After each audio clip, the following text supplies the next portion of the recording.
ኃያል ነህ አንተ ኃያል ደጉ መልአክ ገብርኤል ኃያል ነህ አንተ ኃያል ደጉ መልአክ ገብርኤል ይውደቅ ይሸነፍ ጠላት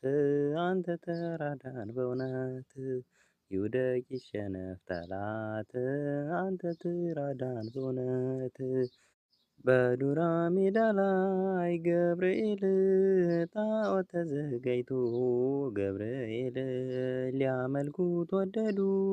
ገብርኤል አዲስ አዋጅ ወጥቶ ገብርኤል ሲድራቅና ሚሳቅ አብደናጎም ጸኑ ጣዖቱን ረግጠው በእግዚአብሔር አመኑ። ኃያል ነህ አንተ ኃያል ደጉ መልአክ ገብርኤል ኃያል ነህ አንተ ኃያል ደጉ መልአክ ገብርኤል ይውደቅ ይሸነፍ ጠላት አንተ ተራዳን በእውነት ይውደቅ ይሸነፍ ጠላት አንተ ተራዳን በእውነት ተቆጣ ንጉሡ ገብርኤል በሦስቱ ሕፃናት ገብርኤል ጨምሯቸው አለ ገብርኤል ወደ እቶኑ እሳት ገብርኤል ከሰማይ ተልኮ ደረሰ መላኩ ከሞት አዳናቸው በእሳት ሳይነኩ። ኃያል ነህ አንተ ኃያል ደጉ መልአክ ገብርኤል ኃያል ነህ አንተ ኃያል ደጉ መልአክ ገብርኤል ይውደቅ ይሸነፍ ጠላት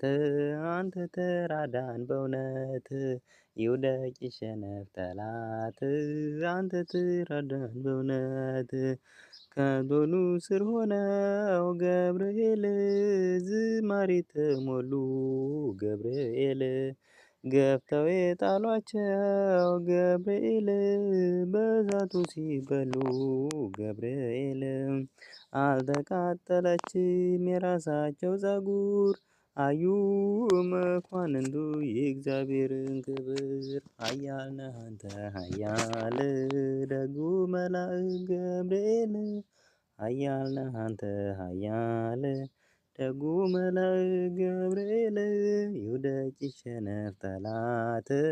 አንተ ተራዳን በእውነት ይውደቅ ይሸነፍ ጠላት አንተ ተራዳን በእውነት። ናቡከደነፆር ገብርኤል እጁን ባፉ ጫነ ገብርኤል